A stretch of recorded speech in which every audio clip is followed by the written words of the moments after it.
What is up, YouTube? I can't believe that he locked in a cell, tunnels under his house, and he can't make bail. That's it, y'all. That's it. I'm not going.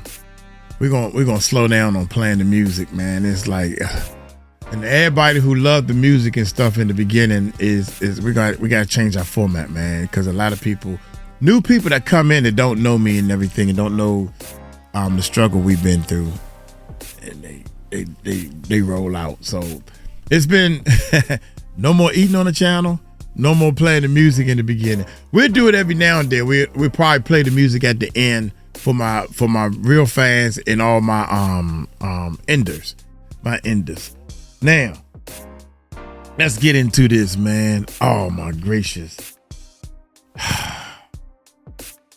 You know, I wish death upon no man. I wish that we can live forever, but then the world would be over flooded. You know what I'm saying? I wish that things was a lot different, man, but it ain't my call, it's his call.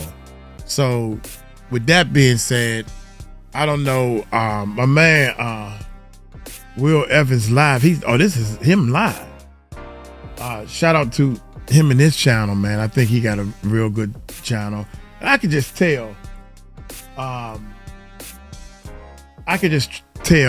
real straight shooters, man.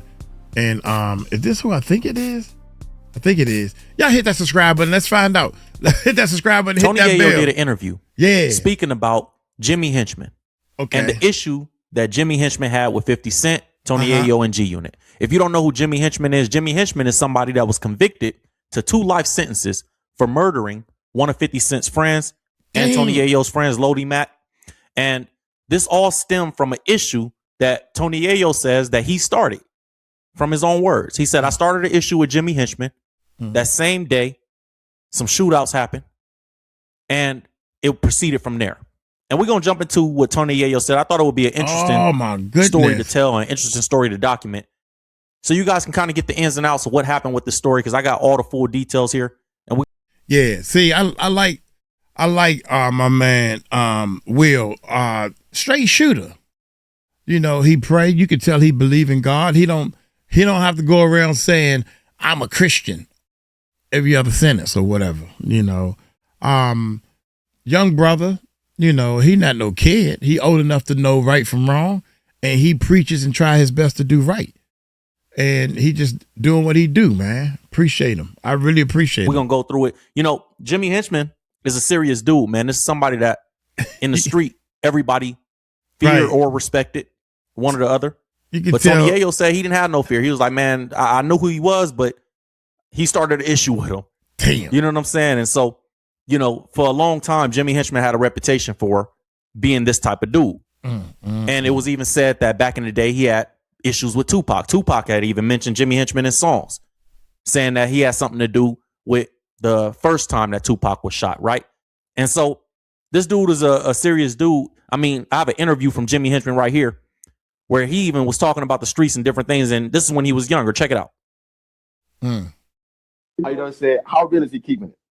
That's I'm saying though, let's throw it around this way. That's Jimmy Henchman right there. there. Can a dude really keep it when you're running a $40 million company? Okay. You know what I'm saying? Like, that's the problem. What happened with Suge? Right. He is running $100 million company, but try to keep it real at the same note and end up getting a 9-year stint.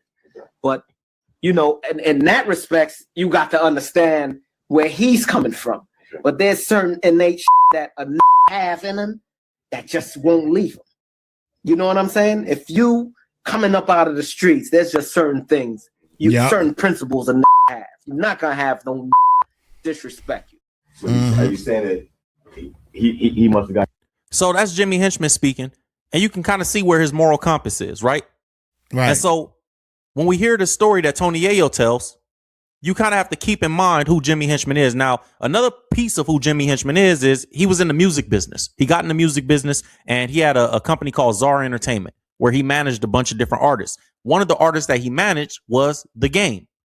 Now, when he was managing The Game, 50 Cent believes and G Unit believes that Jimmy Henchman, because of the issue that Jimmy Henchman had with 50 Cent's manager before 50 Cent or Tony Ayo or any of this issue between all the stuff that happened between them came about, 50 believes that issue that Jimmy Henchman had with 50 Cent's manager, whose name is Chris Lighty, or was Chris Lighty, God rest his soul, he believed that that's what caused Jimmy Henchman to hype Game up to go at 50 Cent and start the GU Not movement and different things like that. So Yayo spoke on this. And when Yayo spoke on it, he kind of gave, a little bit of insight and backstory on why everything played out the way it did. And so I wanted to let you guys hear a little clip of that, and then we're going to jump into the live stream. Okay. Mixtape Awards. I'm hyped because we was on all the mixtape. I didn't know Apollo was going to be Rikers Island, nigga, when I got there. Therefore, was that the murder nigga should have never went to no fucking mixtape. Yo, look. Versus. So this shit was like Rikers Island. That's what I'm saying. So look, we get to the Mixtape Awards. I had no idea. I'm just out of jail. I'm like, I didn't know she was going to be Rikers Island. And Apollo was Rikers, Attica, Green. That shit was walking the yard. Blood niggas in there. I got a story. Crazy, son. Wasn't no chick. No, that was crazy. Look, it was no chick. I know those environments. No, but gangsters. So I'm looking around. I know. You walk in the wrong environment. You like, yo, what is this? C76? Who you think it was hosted by? Who? Jimmy Henchman. So Yayo like, man, we walked to an award show that was hosted by Jimmy Henchman. Listen to the reaction of everybody when he say Jimmy Henchman name. Listen, everybody that's in that room, listen how they react. Who was we beefing with at that time? The Game. Mm-hmm. Yeah. When he say, who you think it was hosted by? Jimmy Henchman. Everybody like, oh. Who's we beefing with at that time? The Game. The Game was managed by Jimmy Henchman. 50 Cent even spoke about how serious this issue was between, G Unit and him and Jimmy Henchman and different things like that. And if you don't know, 50 has wrote several songs referring to this thing. This was actually new information to me as well when I found this part out. 50 Cent was doing an interview, or he was doing a panel recently, and he said that the song I'm Supposed to Die Tonight was about his issues with Jimmy Henchman. He said, if you guys know that song, all through the hood I keep hearing her saying I'm supposed to die tonight, clip loaded, all that stuff. 50 said that song was about Jimmy Henchman. Check it out. Death away from me. Because I believe death is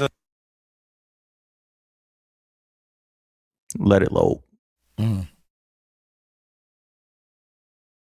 the tongue. I won't constantly say that I'm gonna, like, when the one time that I wrote records like that, Steve, when we was in a conversation and I told you about, behind the scenes, I had beef with Jimmy Henchman at the time. So I knew that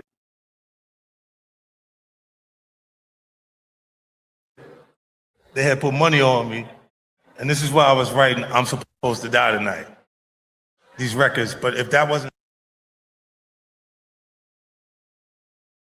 Y'all gotta forgive, it's the website, it's not me. Let me see if I can get it to go. happening, I wouldn't have made those records. Like, I wrote things that directly connected to what I was we were talking. He trying to change that subject. He trying to change that subject because he know Jimmy Henchman's serious dude. He like, we don't even want to get into that. So let's get this live stream started, man. Let's get the live stream started. I think it's a interesting story to document. I think it's an interesting story to talk about. I think there's some lessons in it for young men as well. If you coming from the street and if you trying to make it to success, man, even in what Jimmy Henchman said in that clip that I played when he was talking, you know, when he say he's talking about Suge Knight, but he ended up down the same road because you was very successful in the music business. And then you ended up trying to do some street stuff and ended up convicted of a murder for hire and got a double life sentence. So it's like, it's a crazy story, man. It's a crazy outcome and it's a crazy story. I want to go through the details of it. I want to finish what Tony Yayo said so you guys can hear all the ins and outs of what happened. And I'm going to show you guys, you know, the behind the scenes, things that you don't know and the things that you won't see publicized.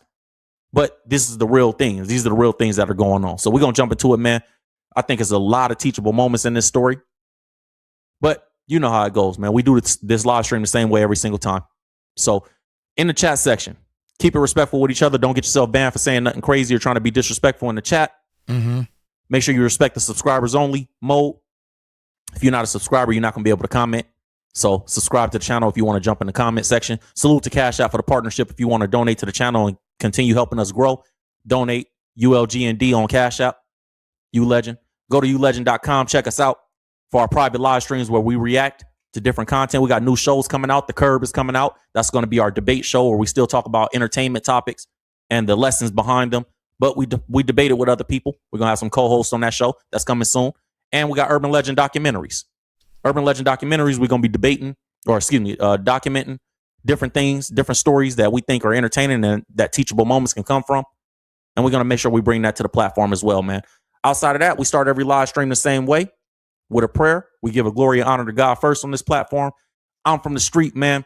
I was shot multiple times, shot 4 times, 2-strike felon myself. It's only by the grace of God that I'm here. So I'll always give glory and honor to God with my platform. And I'll always make sure that I try to, honor the scriptures and the scripture that say you're supposed to let your light so shine before men that they may see your good work, but glorify your Father in heaven. So anytime you guys see dope content from me, I always want you to be like, it's dope that he put content together. He entertaining, Will dope. But I want to make sure that you guys know it's only by the grace of God that I'm here, man. So, amen. Amen. The man said he a 2-strike felon. See, that I try to, honor the scriptures and the scripture that say you're supposed to, documenting What's different it? things, different stories that we think are entertaining and that teachable moments can come from. And we're going to make sure we bring that to the platform as well, man. And this is the part that the average person needs, but they miss. They just want all, what happened? I need, try to get something out of all these videos that will help yourself. Try to get something for yourself that you can pass on to help other people. Outside of that, we start every live stream the same way. You start every live stream. We give a glory and prayer. honor to God first on this platform. I'm from the street, man. I was shot multiple times, shot 4 times, 2-strike felon myself. It's only by the grace of God that I'm here. So I'll always see. Uncle Mike never been shot, and I never been to jail. I was allergic to jail. My whole story, when I was in the streets, I was gonna try to do the whole thing without even touching the inside of a jail. Almost like a Scarface, or almost like whoever the big kingpin man was.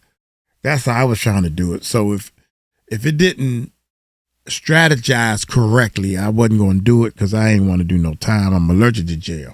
Always give glory and honor to God with my platform, and I'll always make sure that I try to, honor the scriptures and the scripture that say you're supposed to let your light so shine before men that they may see your good work, but glorify your Father in heaven.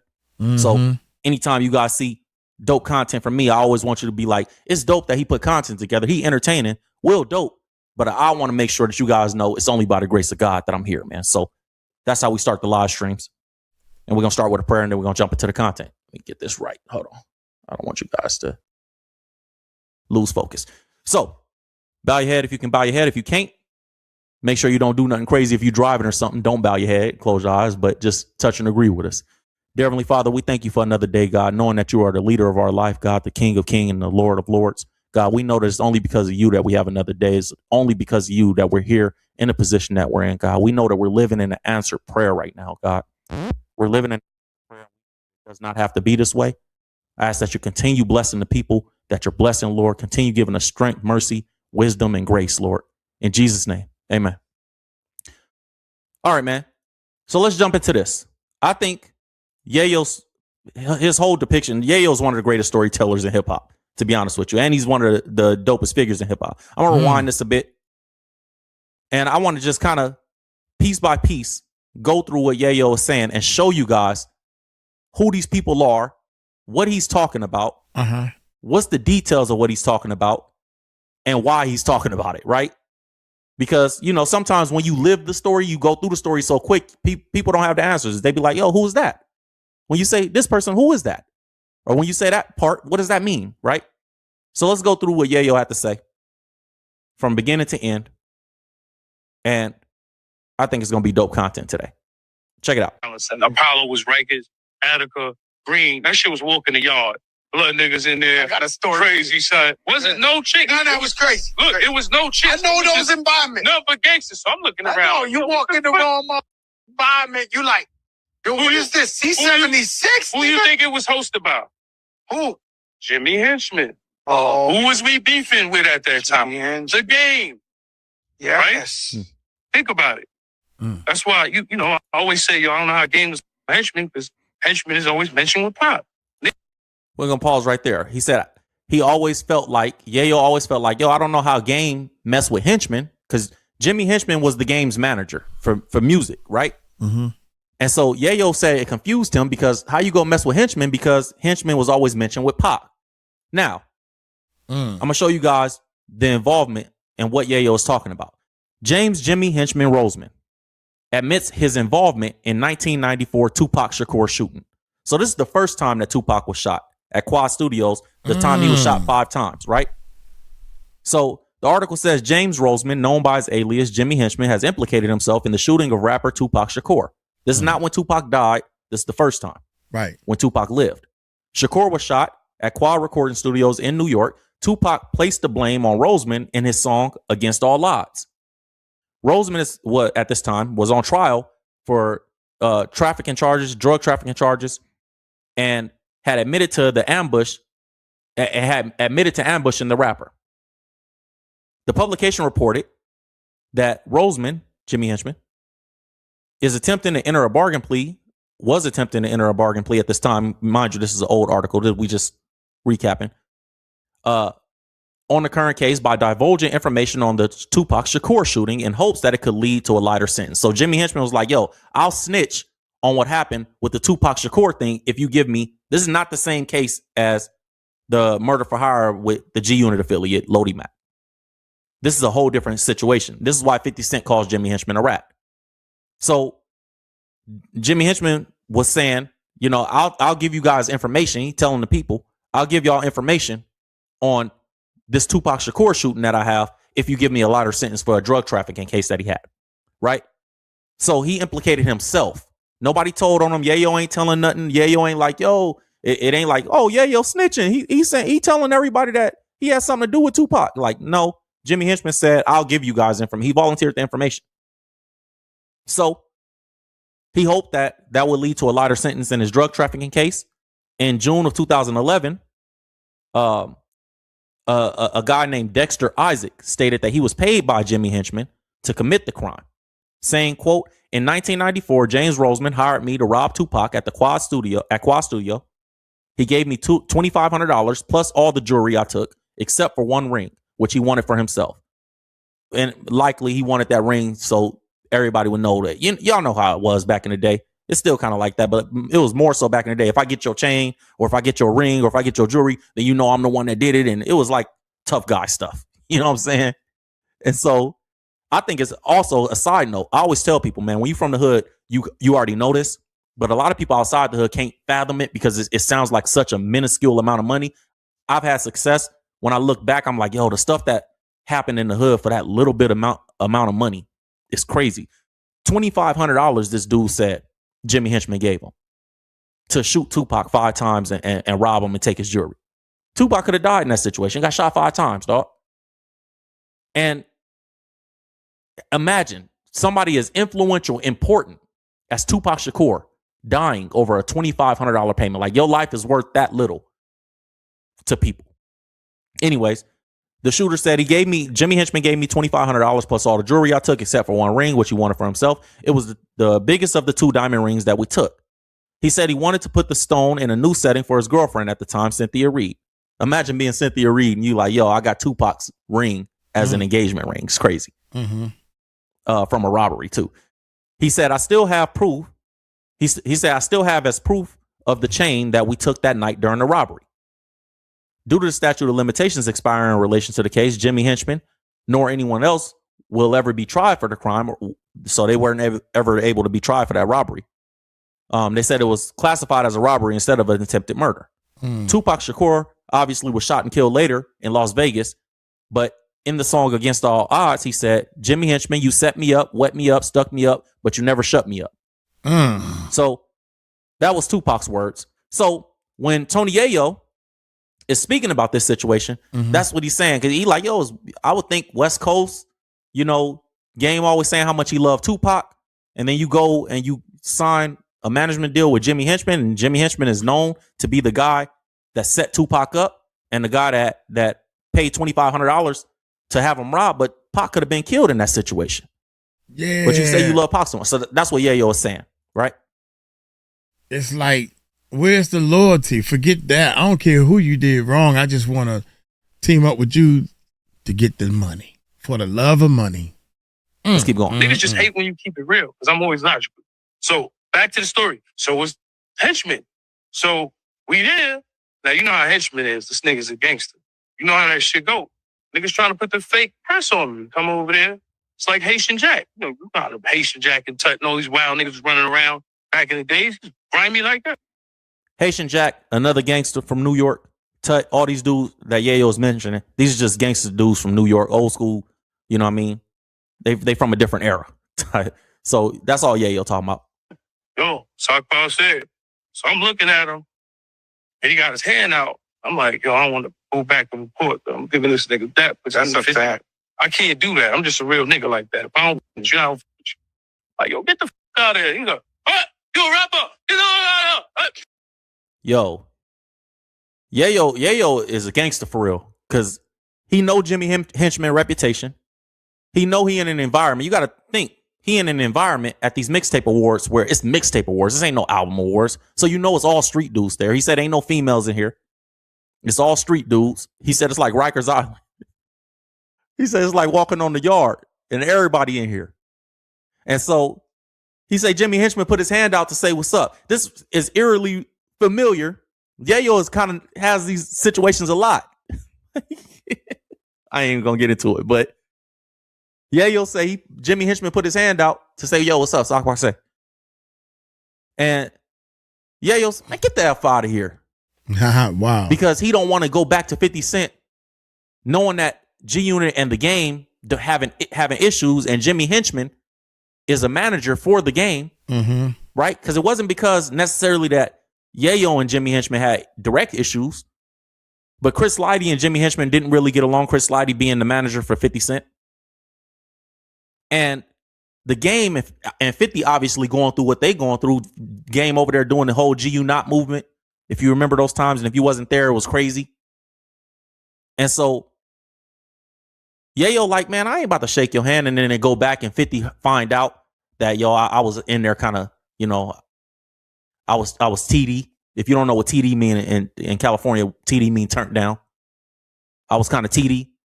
And, you know, I was like, you know, I just shook his hand because, you know, Yayo was like, I ain't about to go back to 50 and have that report. So I was like, man, get the F out of here. And so that's what Ye is like, yo, that started the issues right there, bro. But he felt like, what else was I supposed to do? You know, you're a street nigga. So he think, nah, nigga, you a rapper. So and then it just insinuated from there. But it was really because of all the game shit. Because I didn't understand, because I was on Game first album. So I'm an appreciative nigga. I'm the nigga like, yo, I've been in the studio with Dr. Dre right now. I'm one of them niggas like, if I'm in the studio with y'all niggas, I'm an appreciative nigga like, yo, I can't believe I'm in it with Dr. Dre. He's opening a cabinet full of Henny. He got the Guido Bud. Like, yo, this shit's crazy. Niggas, I don't even care if I made it. He made it. I'm just happy to be here. I'm in the studio with Eminem. But back to the Henchman, that's what it started over. And then my Bentley got shot up at back of the pilot. I'm not going to... Oh, that night? Yeah, that same night when I was like, get the fuck out of here. It was mad funny going on. Maserati Fox there. Another dumb out. Rest in peace to Mozzie, nigga. Crazy nigga from Queens. He there. So we in that shit like Rikers Island. So now, when I say get the fuck out of here, he had his mans there. So y'all see how quick things escalate? And we heard Jimmy Henchman say how he felt about disrespect in the video that I played you guys in the beginning of the live. Where Jimmy is like, yo, you know, when it comes to disrespect, I don't play that. And there's some things that no matter how much success I have, he was really speaking about himself. Like, no matter how much success I have, I'm never going to let that go. I'm never going to give up respect. Right? And so Ye like, yo, I said, get the F out of here. I had my Bentley parked in the back. They shot my Bentley up right there on the spot. And you know that in that environment, if you in those awards, man, it's a lot of testosterone in there. It's a lot of What? Did he disrespect me? Hey, bro, and you feel like Jimmy Henchman probably felt like I got to do something right here, right now. Because it's the hood is ran on ego, man. The hood is ran, the whole environment, where in these environments that we come from, it's all ran on pride. So I can't let you disrespect me because that hurts my pride. And I ain't going to have a story out there that you did that and nothing happened.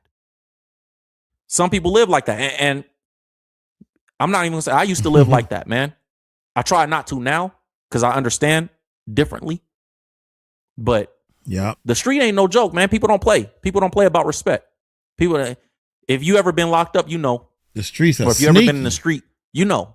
You know, respect is a lot. It's everything. That's all people care about. Yeah. So let's see if Yayo got any more to say. But here's the thing, though. That's all they care about. What he say? How he said? Watch this, y'all. Watch this. But the street ain't no joke, man. People don't play. People don't play about respect. People, if you ever been locked up, you know. Or if you ever been in the street, you know. You know, respect is a lot. It's everything. That's all people care about. That's all people care about is respect in the street. But when they go to get revenge, they do it in a disrespectful way. It's not like, okay, I feel as though you disrespected me, so I'm coming to get you at this time. Let you know, nah. You disrespected me, so what I'm gonna do is I'm gonna get my respect. And this is where I had to bail out. I'm gonna wait till your guard is down. You could be with your family, your kids. You don't even know. You putting groceries in the car when you least expect it. Here we go. Zoom, run past you, catch you when you slipping, and do a drive-by. The streets has no respect when it's time for revenge. So I didn't like that. Let's see if Yayo got any more to say. Because this story is crazy. Some niggas from I think they from Staten Island. Nigga named Teflon. He was part of his case. Teflon. Right? Words was being said. So my man Kev, he just fresh up north from doing 14 years. So one of henchman mans had a bottle behind him. So my man turned around and said, "What the you gonna do with that?" I was kind of surprised. I'm like, "Damn, you know how nigga did 14 years? Nigga don't care about a nigga with a bottle behind him." I would have been like, "Nigga got a bottle?" He said, "What the you gonna do with that?" So it was mad shit going on. Niggas pulling out handlers. You know what I'm saying? Shit was crazy. Lit. So an important part of this to remember is when Tony Yayo said that Jimmy Henchman had his man Teflon from Staten Island. Just keep that in mind while you listen to this next part. I got the Bentley and the BP. I jump in the BP. Smart. Nigga came, walk by, lit the Bentley up. Oh, wow. In Harlem. That's why I always say, watch some Harlem streets, nigga. Now, what about piss on it? House. What about did they set your BP on fire and you was in it? And you had time to call the fire? My man's had the BP. Understand what this man is saying, yo. When you see hip hop and the streets mix, this is why 50 don't care. This is why Tony Yayo and G Unit, all them dudes, they don't really care about beef because they had real issues. Mind you, Yayo's mom's house got shot up over this incident with a silencer. This wasn't no simple situation. This wasn't no simple disagreement. This turned into something completely different. Right? 50 Cent even said it. If you guys remember the lyrics from Hold On. Let me pull them up. In the song Hold On by 50 Cent, he said it at the end of the song. Let me see it. If we can get there.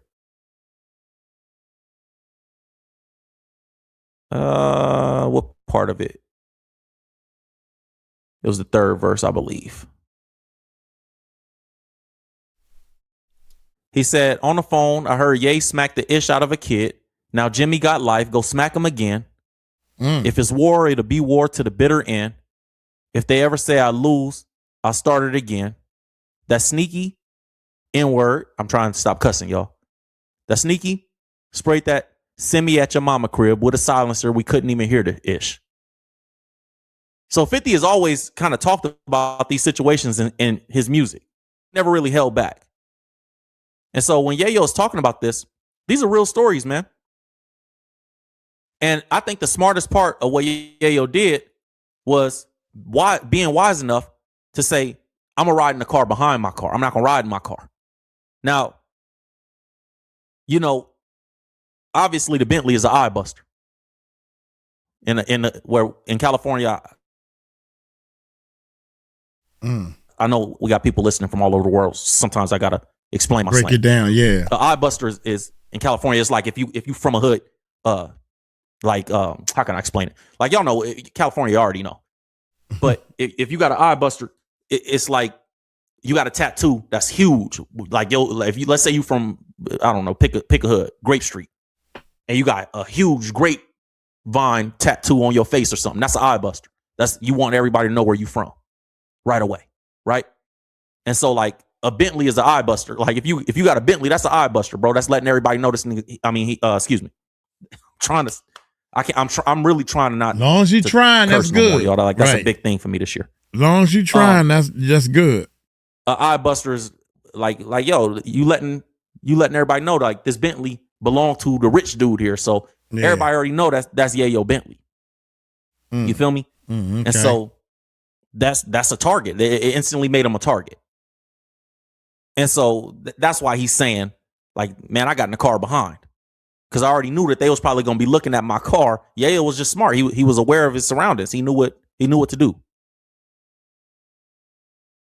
And niggas shot up the crib and hit up the BP. Monster. They shot up his windows, and Monster was bugging because he was beefing with niggas and he moved to Staten Island but still was in the hood. And it was crazy because the nigga that was henchman man was from Staten Island. You caught that? Remember I said earlier, remember the Staten Island part. Because he said Monster. Monster is one of 50 Cent's bodyguards and one of the goons that 50 has had around forever. This is Monster right here. I'm going to show y'all. That's Monster. Right behind 50.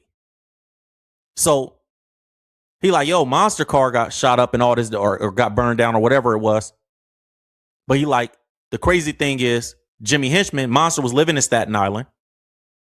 Jimmy Henchman, homie, the one that he mentioned earlier, from Staten Island, Teflon. And so he's saying that dude probably just followed Monster back to Yayo's crib. And it was a bunch of different stuff that happened in this situation, which we're about to get into the legal documents of why. Because that wasn't Ye telling this dude, disrespecting Jimmy Henchman or whatever. That wasn't the reason that Jimmy Henchman had the G Unit affiliate Lodi Mac killed. That wasn't why. It was a whole different situation, but that was the start. What Yayo's talking about is the start of the situation. We're going to get into some more details. So let's let Yayo finish. And we'll keep going.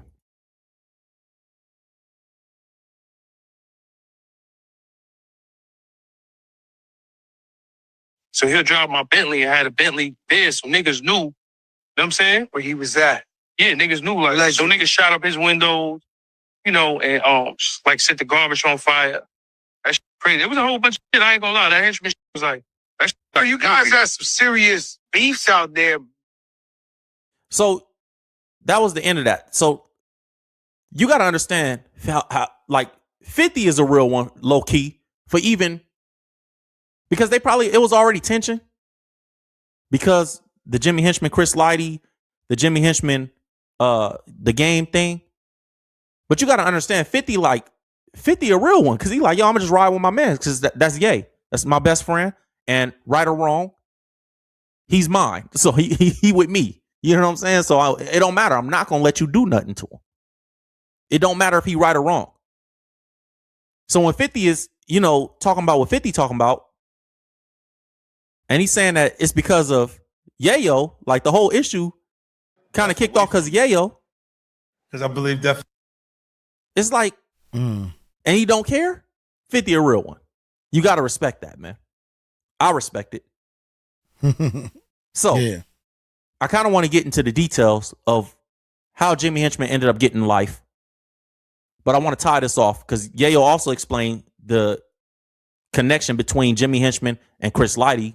So Jimmy Henchman being the games manager, Chris Lighty being 50 Cent's manager at the time. God rest his soul, Chris Lighty passed away. And so Tony Yayo went more in depth about that part of it, right? It said Tony Yayo is opening up about 50 Cent's beef with the game, as he explained, stemmed from another industry beef. In a new interview, Yayo revealed that the pair's rocky relationship was the result of an existing beef between Jimmy Henchman, the former CEO of Czar, who was a representative for the game, and Chris Lighty, the co-founder of Violator, who managed 50 Cent. Yayo told Vlad that Jimmy Henchman never liked Chris Lighty and that it was always jealousy between them. That animosity, he says, rubbed off on the other artists that they represented. So Chris Lighty, this is a quote from Yayo. He said, Chris Lighty always had hate from people. The Henchman beef, I didn't know the guy. I felt like it was inherited from Chris Lighty. You know, he said he never liked the guy. As a result, the apparent rivalry, 50 Cent and 50 Cent and the game's relationship suffered as 50 eventually booted Game from G Unit. 50 always says that he felt like Jimmy Henchman came to Game, got in his ear and said, look, you got the whole West Coast. You don't need 50 Cent. You could be 50 Cent. And that kind of put a battery in Game's back.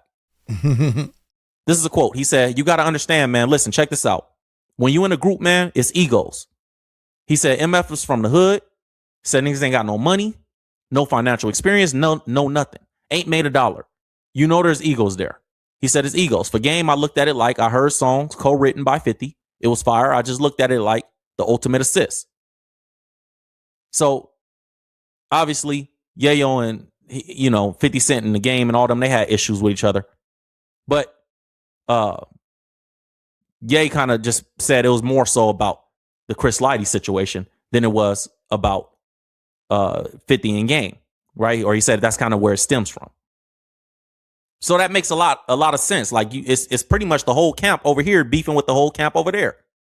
It's not just one guy. It's not just 50 in Game. It's the whole camp. And so Bengal Smurf is somebody that was around 50 Cent and G Unit. He was one of the G Unit soldiers back in the day, and he spoke about this too. He spoke about the Chris Lighty side of this and different things like that. And this is what he had to say. I thought it was interesting to hear Bengal Smurf. Young shooters around right now. We don't give a fuck. So y'all can't press Chris Lighty no more. Yeah. Cause a lot of niggas used to try to press Chris Lighty. Yeah. You right? Yeah. So I remember one day it was just me and 50. We going up the Violator office. We see this nigga Jimmy Henchman cause once you get up on the elevator, you let off. I think what floor we was on, the 11th floor, whatever. The fucking Violator office right there. You get off the floor, is the glass door right there. This nigga standing right at the door. So me and Fifth just gave me the look. I already knew that's Jimmy Henchman. So, I'm clutching one time. Boom, my cock the gun back. So Fifth looked at the nigga like, yo, what's happening? I was like, yo, nah, I just want to talk. So Fifth was like, let's go talk. So they went in the Violator office, just him and 50. I'm right here at the door. Gun cock like this. I'm just waiting for 50 to give me the word. I would have killed that nigga in the office. That's fact. But whatever situation it was, he seen Jimmy Henchman like, he seen what it was, you right? Do you think that's why I didn't really like him from the game? And that's the root of the game stuff. Yeah, because he was always used to try to press Chris Lighty, right? So Jimmy Henchman and shit. So him and 50 wound up going in the office and have their conversation, right? So him and 50 went in there personally, right? So me, I'm at the door, big 4-5 on me, glass shit. I'm watching through everything. Yeah. I'm just waiting for 50 to give me the eye. And that's how me and 50 communicate. I already know when he give me a certain look, it's go. Yeah, so whatever they said in there, conversation went smooth. They went about their way. You gotta understand, Bengal Smurf was like that, bro. He ain't exaggerating or lying. Bengal Smurf was like that. So it was a history between 50 and Jimmy Henchman. And it was over the Chris Lighty thing, according to Tony Yayo and Bengal Smurf. And I heard 50 say the same thing before in the past. And it escalated to the game. It got passed down to the game and it escalated because Yayo, how Yayo is, man. So let's jump into Chris Lighty getting life for the murder, right? How did that all transpire and take place? Because, that's a significant part of this story. So former rap executive Jimmy Henchman sentenced to life for murder. This is the article that came out at the time about it, breaking it all down. James Roseman Jr., perhaps better known to rap fans as Jimmy Henchman, had been handed a life sentence, plus 30 years. So he got life plus 30 years for the 2009 killing of G Unit affiliate Lowell Lodi Mac Fletcher. His formal charges include murder for hire, conspiracy to commit murder for hire, and firearm offenses. So the formal sentencing, according to a letter that was published, written by Jimmy Hinchman himself, the formal sentencing and the retrial transpired, and a press release from the Department of Justice came out, and the verdict was found after a 9-day trial, so it only took 9 days. So while Roseman has already been serving a life sentence for unrelated drug trafficking conviction since 2013, so he was already, serving a life sentence for something else. But this ended up coming down. He ended up going back to trial for, murder for hire, calling somebody to put this hit out for him. Said he had been seeking a new trial in that conviction, but this kind of just solidified he ain't never coming home. So, obviously, he was a manager. The article kind of just breaks that down and says, he was the manager for Gucci Mane, Akon, Gorilla Black. 15 years before he was convicted of that, he founded the company. And the building that he had for his company were just blocks from 50 Cent's G-Unit headquarters. So they were just blocks away. In March of 2007, during a period of the beef between 50 Cent and Jimmy Hinchman, his client, The Game, Jimmy Hinchman's son, his 14-year-old son, was walking to the office. They were walking to the office, and this is important. You got to think. They only a couple blocks away, so they own the same street or in the same area, right? And Jimmy Hinchman's son is walking. He's an intern for Jimmy Hinchman at this time. So he's walking into the office of Jimmy Hinchman. Now, the beef is like, you got to think how crazy it is. We in the street, but we also in the business. So we beefing, but we got corporate buildings and corporate offices down the street from each other. So we could run into each other anytime, and it could turn all the way into that. And unfortunately, it did. So I guess Jimmy Hinchman's son was reportedly wearing a GU Not shirt as a part of the campaign that was orchestrated by Jimmy Hinchman and The Game. It's kind of, anyways, it's kind of crazy. Like, them people down the street. I don't know. Anyways, his 14-year-old son was walking into the office with a GU Not t-shirt as part of Jimmy Hinchman and The Game campaign at the time. And he was allegedly slapped up by G-Unit group member Lodi Mac and Tony Yayo. So I guess they walked up to him. They were accused of slapping the kid. Kid was 14 years old. Yayo was arrested on charges of harassment and endangering the welfare of a child. Those charges was later dismissed in a plea deal to a lesser non-criminal harassment charge. And so now you can kind of understand why Jimmy Hinchman like, yo, we already had issues, but you slapped my son. One of y'all slapped my son. Either it was Lodi Mac or it was Yayo. One of the two, y'all slapped my son, right?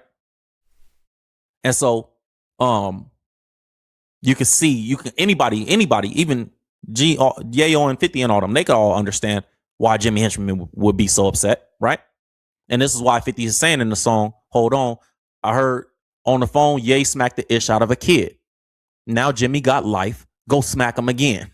50 don't care. He crazy, man. So I guess at the trial, Tony Yayo, this is the trial for slapping the kid. Tony Yayo, his legal team declared his innocence and told him, as I told you from the beginning, Tony Yayo did not hate anyone and would never do anything to harm a child. Yayo has always denied this, by the way, too. He always say I wasn't the one that slapped that kid. And so take from that insinuation what you will. Like, bro, it wasn't me. I didn't slap him. That's what Yayo say. Later, the statement also said all that Tony Yayo admitted to doing was getting out of the car and glaring at the kid. Once he realized what Fletcher was doing, he went and grabbed Fletcher to pull him away from the victim. So Ye is like, yo, Lodi Mac kind of went up there and started, physically pressing the kid. That was the homie. The homie did that. And so in February 2008, MTV reported that Lodi Mac pled guilty to one misdemeanor count of endangering the welfare of a child and was sentenced to 9 months in prison. That's crazy. 9 months in prison for that. So Lodi Mac pled guilty to it. Yayo kind of walked from it. And he was like, Lodi Mac was like, nah, I'm the one that slapped the kid. And so he got 9 months in the pen for it. The time ran concurrently with a narcotics conviction that he was also serving at the time. So he was already in jail, I guess. 2 weeks after he was released from prison, Lodi Mac was murdered in the Bronx, New York. So 2 weeks he gets out, he gets murdered 2 weeks later. Prosecutors argued before a judge that Jimmy Hinchman recruited a crew of men to kill Lodi Mac. he allegedly provided them with cocaine as compensation for the murder. So these dudes, they just, bro, they did it for coke. Whoa. It's crazy, man. The price of a life is so cheap in the hood. To the hood. Because it's probably, man, these dudes are successful at this point. But the price of life is cheap. So he said Jimmy Henchman allegedly provided the killers with cocaine as compensation for the murder. Two of those men, Brian McLeod and Derek Grant, testified that they murdered Fletcher for 1 kilogram of coke, 1 key of coke, with two associates of Roseman watching. Dang. So he sent 2 killers, gave them a key, and said, I'm going to send my other 2 guys with y'all to make sure that it happens. Right? Yesterday's verdict, or this is the article at the time, the verdict was the 4th time that case had went to trial. The first ended in a hung jury. The last 2 verdicts both ended with life sentences, were appealed. The third one was a year ago this month. So they ended up getting Jimmy Henchman. In a public letter addressed to his now grown son, Jimmy Henchman maintained his innocence. He said, quote, this is a letter to his son. He says, sleep with a sound conscience, knowing your father is not a murderer and you are not to blame for my incarceration. This is bigger than me or you. I too am a casualty. After 3 trials for this murder, not one of the government's embellishing witnesses said that I told them to murder Lowell Fletcher. In fact, Brian McLeod, Khalil Abdullah, and Jason Williams respectively stated they never had a conversation about the murder.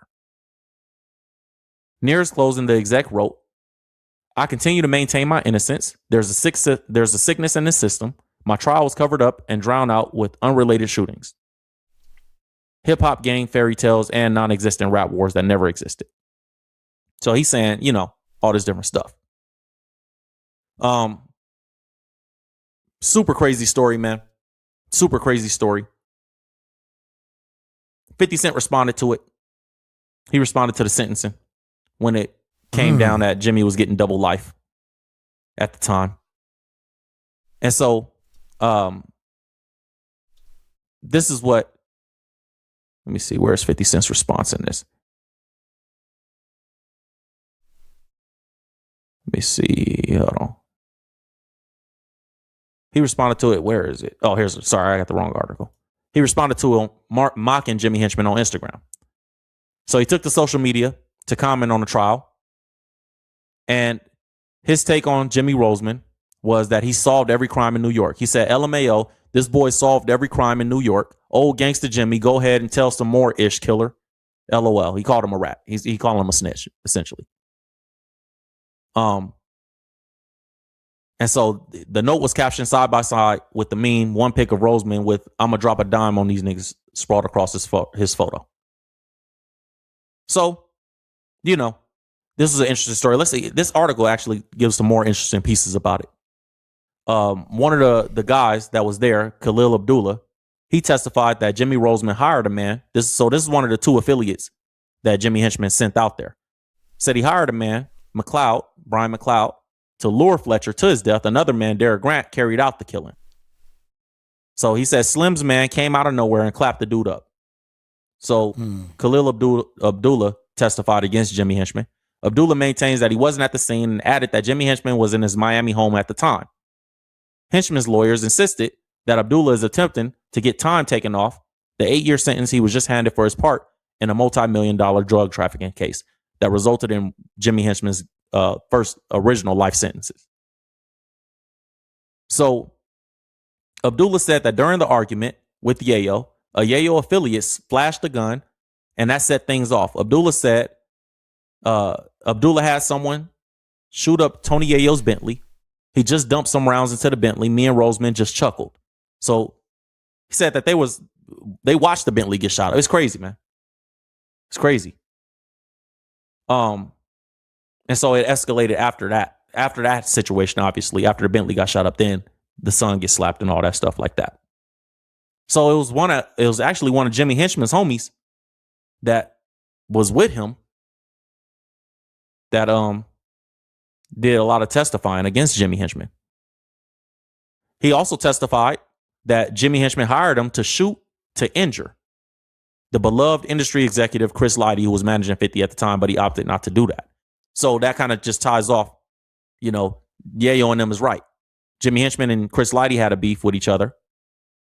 This dude, Abdullah, one of Jimmy Henchman's homies, said he testified at the trial that, you know, this dude wanted me to shoot Chris Lighty. He also testified that Jimmy Henchman, you know, asked him to shoot some rounds into Tony Yayo's Bentley, to shoot Tony Yayo's Bentley up.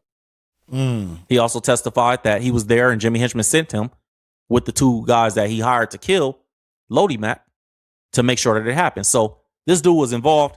He the one that told on Jimmy Henchman on that case. Jimmy Henchman was already serving life at the time. And this is why you got to be careful when you play in the street, man. Everybody watching, you got to understand that none of this is worth it. That's number one. Number two, you going to jail. You doing life in prison behind something that I understand the severity of it, the seriousness of it. But at the same time, bro, now your son got you in prison for the rest of your life. How does that? Yeah, even obviously he was serving a life sentence anyway, but maybe he could have got out. It was a drug case. Maybe he could have got out. But you ain't getting out for no murder. Nor no murder for hire. And so that's a crazy situation. Now, I just think that it's when you look at these situations outside, zoom out and look at it from the big picture. All these dudes were successful, multi-millionaires, famous. They could have did 100 million things. Jimmy Henchman, I think it's a huge lesson in leadership. You got to lead your people to prosperity, not to, you don't, sometimes when we have success and we come from the hood, when you're a leader, you don't you're not supposed to, if I care about my homies and if I care about my people, I'm not going to put us in a situation where we're going to be back in a situation that we would have been in had we not had the success. Like, it don't make sense. Jimmy Henchman made a statement when he got his life sentence. And this is what he said. Check it out. I think that this is very important for people to see, because it don't matter how tough you are. Nobody want to be in jail doing life. When I was locked up, I remember everybody ever did was talk about coming home. You know, nobody wanted to be in jail. Everybody talked about the street. Man, on the street, I got this and I got that. And on the street, I'm doing this. And on the street, I had. Nobody want to be doing life. Nobody wants to go. And that's a lesson. Check this out. That's why I'm allergic. Perpetrated to be either my friend who were wearing wiretaps, who got on the stand and lied. Man, I want to apologize to those that I let down for letting some suckers play me. And I just want you to know, man, that I didn't know. I just didn't know that these dudes was that jealous. That jealousy would allow them or make them do the things that they did. And it's almost like a sucker. Brian McLeod to kill Llewellyn Fletcher. You know, one of the things that I did ask Brian McLeod to do was I asked him to bring Fletcher or Yayo to me. So took it upon himself and he killed Llewellyn Fletcher. So here's 50 just playing a tape of Jimmy Henchman telling the police, and he basically saying Jimmy Henchman snitching. That was Jimmy Henchman in the first part. Here's the most important thing out of this whole thing. I'm not the murderer here. The murderer in this whole situation is home. All he had to do was point the finger at me, and he went home. And I'm in jail for life when I never hired him to kill anyone. Look, this disgusts me. This disgusts me. I understand people telling and people snitching is two different things. I understand. 1 second. My phone over there. I understand people being like, you know what? The moral compass of like, man, I'm not going to jail for nobody. I understand people like that. I don't believe that, because I don't believe you would be in jail for nobody. I think if you go to jail, you have something to do with something personally. But I always said that I could tell who's going to snitch when I was in the street. Not in the street. I don't commit crime anymore, having a long time. But when I was in the street, I always felt like I could tell who's going to snitch, because my father, my whole family from the streets. I was raised by dudes from the street. And one thing that was very important as a man growing up, how I was trained, how I was taught, was accountability. My father used to say this to me when I first got my car, my first time having a car. I had a 98 Ford Mustang. And my pops said, hey, mind you, still kind of living like, you know, I was in the hood. So my pops was giving me lessons. And my pops was like, yo, I'm not getting no 4 doors. You gonna have to put your own engine in your car. You want that car? You buy the car, I buy the engine. Like, that's how my pops was, right? And so he gave me a lesson. So my pops say, look, no 4-door cars because I don't want nobody in that car with you. Okay. I get a 2-door Ford Mustang. When I get the car and I finally get the engine in it, my pops say, listen, man, let me tell you something. If you go to the liquor store, let's say you go pick up your homie. Y'all go to the liquor store. Liquor store in California is like a bodega in New York, right? You go to the liquor store. Your homie say, you know what? Just drop me off real quick at the liquor store. Let me go in there and get something to drink. I'm going to be right back. You like, all right. You pull up to the liquor store, you park, you let him out the car. He go in the liquor store, 5-10 minutes, he come back. You go driving down the street. The police get behind y'all. Police pull you over. Both of you guys get out. They arrest both of you guys because your homie, you didn't know because you were sitting outside in the car, but your homie went in that liquor store and robbed the liquor store. But he didn't tell you that. He just did that, got back in the car. You get pulled over by police, both of y'all go to jail. What do you do in that situation? This is what he told me. Now, as a 15-year-old kid, I'm like, wait, what? He robbed the liquor store. Why didn't he tell me I had a whole bunch of questions for my pops. And my pops is like, see, you asking a bunch of questions. You're not supposed to say nothing because it's your fault. I could not understand that when I was a kid. As a man, I do understand it. Everything in your life is your fault. Amen. Accountability is huge. I just said that in my live stream. I'm teaching a course. If you running a YouTube channel, if you're running something, you are the CEO, you the man. That means any and everything that goes down is your fault, which means in life, anything you do that affects you is your fault. I had a friend of mine said that, hey, this guy, man, because of him, he made me lose my job. No, grown man, no man on this earth can make me lose my job.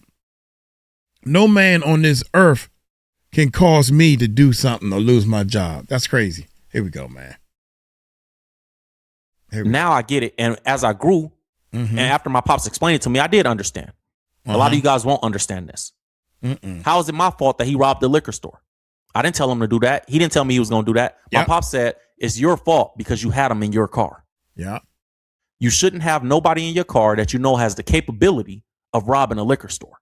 You know what type of person that is. Whoa. Before he got in your car. Whoa. Yeah. Always thought about that when I let people in my car. My pops used to tell me everything is your fault. You take accountability for everything in your life. Yeah. Until you start. Yes, it was wrong for that man to go in there and rob that liquor store. It was wrong for him to get back in. Until you start doing that, everything in life is your fault. Don't say, well, I lost my job because of him, or I did, this didn't happen because of him. It's your fault because you depended on that person to do what they claimed they was going to do. You should have got a female to do it because men will lie to you and keep on going in the same breath. Everything is your fault. You take accountability for everything in your life. Yes, it was wrong for that man to go in there and rob that liquor store. It was wrong for him to get back in your car. It's wrong for him to put you in that position. But it was wrong for you to put yourself in that position by associating with people like that. It was wrong for you to put yourself in that position for letting that man in your car. Good God Almighty. So don't do it. I always kept that in mind. When I got a little older, I was about 18, 19. And my homie, he had some drugs. And he got in my car and he put the drugs in my glove box. Like he was like regular, like it was nothing. Like, and I remember looking at this point, I already had 2 strikes. I was like 19, 20 years old. So if I get caught with anything, and I was still on probation at this time too. And so I'm like, yo, if I get caught, pulled over, anything, And they have the right to search the car because I'm on papers, bro. And they open that glove box and they see that. You gone. I'm going to jail for a long time. You don't got no record, bro. You gonna go to jail. You gonna get a little drug case. I'm going to jail. Prison. You feel me? I told the homie, hey, bro, you can't put that in my car. You can't bring that in my car. Bro was like, what's up, bro? I'm just gonna make this quick little play and woo, woo, woo. Bro, you can't bring that in my car, bro. Take it out my glove box. And they call you all kind of names. It was a chunk of coke about that big. Call you all kinds of names. He took it in the house. I left him. He took it in when he went in the house, and I love him, but when he took it in the house, I bonked out. I'm out. I bonked out, bro. Yeah, that's funny. Why? Because I remembered that lesson from my pops. If I that's the homie, but I know his capabilities. He might say he took it in the house, come back with it in his pocket. Or in his pants, under his nuts. It was so big, he had to put it in the glove box. But I'm like, yo, come on, bro. But because of who I am, or who I was at that time, he felt like that would be cool because this is Will. I'm saying all that to say, when you hear Jimmy Henchman talk, you can hear somebody that will tell because he don't take no accountability. I didn't know that he was gonna kill him. You sent somebody over there that you knew had the capacity to kill somebody, to press somebody. Okay, you should have assumed that could be a possibility. And you let that man in your car. And now you're trying to get out of it.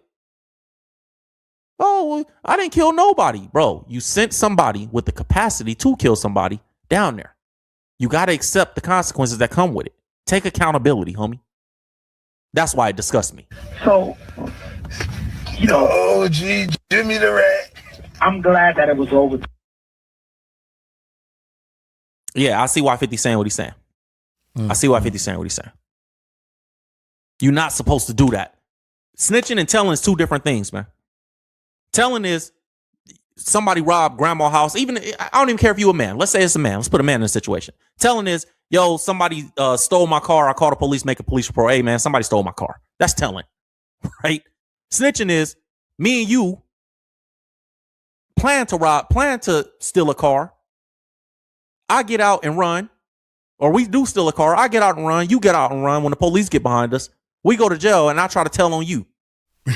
Like snitching is we plan something together. We was in commission of a crime together and I tell to get away from consequences. I tell on you so I could go home so somebody else can take my consequences for me. That's snitching. Now, you're not supposed to tell the police nothing if you're in the street. If you're involved in the street, you're not supposed to say nothing to the police. But people don't live by the morals. And Jimmy Henchman found out the hard way that people don't live by the morals. But it's ironic because you don't live by the morals, bro. So I just think it's a huge lesson for people outside looking in. I remember what it felt like to be the realest one in the precinct. I learned this lesson early by the grace of God, 18 years old. And I remember one of my co-defendants trying to tell and taking the police to the spot that, man, y'all know how it go. Y'all know how the police do. They were like, you want to show us the spot where it happened? You want to write an apology letter? I remember my co-defendant like, yo, what is you doing? And I got to go sit down. So it's only by the grace of God, man, that you make it through those situations and that God has favor and a plan for your life, man, but this dude, it's crazy, man. It's kind of disgusting, honestly, to hear. It's kind of disgusting to hear. Personally, that's all I got for you guys on this one, man. If you in the street, get out the street. If you ever been in the street, and you made it out, it's by the grace of God, man. It didn't have to be this way. If you in the street or if you thinking about being in the street, don't. It's not worth it, bro. It always ends like this. Either you get out or you die or go to jail. Or you end up like me, where I tell the kids I always go talk to the high school kids because I'm very successful now, financially and in business. And when I go to talk to the high school kids, when the schools invite me to speak to them, I always tell them, man, I could have skipped all that portion of my life. Now, would I be the same Will Evans? Business-wise, yeah, but maybe I would be in a different lane. You know what I'm saying? But I always felt like, there was good things that I learned from being from that environment, but there was a lot of things I could have skipped. I could have skipped being shot. I got shot 4 times. by 3 different guns. I got shot with a shotgun, a 40 and a 4.5 in the same shootout. They was trying to kill me. My uncle died in that shootout. I had to hold him. He was shot 5 times. I was shot 4 times. I had to hold him as he died and was throwing up and trying to give him CPR. Me and my brother we was all out there. You know, my pop's truck got shot up. My pop's truck got shot 9 times with him in it in that shootout. Like it was a lot. It was a crazy. I've been in shootouts before that though. Like that nobody got hit and it was by the grace of God. Me and my brother out there, or you know, just different stuff. And I've been incarcerated, like different things that I went through in the hood. And I could have skipped a lot of that stuff. I just didn't understand life the way I understand it now. And so, you know, it's only by the grace of God that you make it out of these situations. So, man, these ain't glory stories. A lot of times people give you the glory stories. But when you see that man tearing up like, yo, I let suckers trick me off the street. Everybody told on me. Bro, what did you expect? You think somebody really care? The streets don't have no rules. Let me explain something to you. This is the last thing I'm going to say on it. In the hood, all they got to do is move and nobody cares. They will snitch on you and you will go sit down for life. And they will move to Alabama or they will move to Arkansas or they will move to North Dakota. They're just all they got to do. If you from New York and you told on somebody, you move to Florida, you move to California, you move to Texas, you move somewhere else, nobody cares. You a whole new person. Nobody cares. Nobody in that environment is gonna kill them or do nothing to them. Get out the streets. It ain't worth it, man. That's all I got for you guys on this one. Urban Legend with Levins. We're gonna do a documentary on this whole situation. I'm gonna make a documentary where we go even more in depth about this situation and break down everything piece by piece. But that's good. So stay tuned for that. Go to ulegend.com, ulgnd.com. Make sure you get your notifications turned on for all the content from the channel. Join our private live stream group where we do private live streams and I can actually react to things that YouTube won't allow me to react to because of the content guideline restrictions. Make sure you go over there to the website and check it out, man. But we're going to do a documentary on this. Urban Legend documentary is coming soon, man. All I got for you guys that was all I got for you guys today. God bless you guys. My name is Will Evans. I hope that you guys had a good time here. I hope you was entertained and informed. We went a lot over our time, but I thought it was fun. Yeah. I think that I think it was worth it, man. I didn't know the brother was locked up and did some time, man. Uncle Mike allergic to time from day one, baby. I remember when I was a kid and my dad was talking about one of his friends going to jail and all that stuff. Dude, when the police officer came in that uniform, I mean, I was like, and they take bad people to jail, so I want to be good. Man, I'm talking about brushing my teeth before I go to bed. I want to be good. I'm talking about saying my prayers before I go to bed. I want to be good. I'm talking about making up my bed. Mom said, I shouldn't have to tell you to do everything, so I try to find things that I think Mom would want me to do. I remember cleaning up the whole back room. And then my brother came, which is, I mean, you live and learn. And I'm a kid, right? I cleaned up the whole back room.